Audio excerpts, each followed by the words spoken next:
إنتاج مسلسل جوجو جو كلف أزيد من مليار سنتيم وفقا للمركز السينمائي.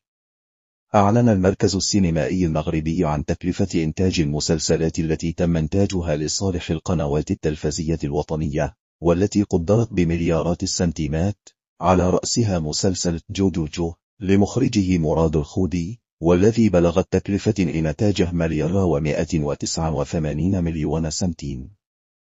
وكشف المركز السينمائي أن مسلسل جوجو جو الذي تم عرضه عبر القناة الثانية خلال شهر رمضان أكثر الأعمال تكلفة، يليه مسلسل بنات الحديد للمخرج علاء أكعبون، والذي قدرت تكلفته $186 مليون سنتيم، حيث تم عرضها خلال شهر رمضان عبر القناة الثانية.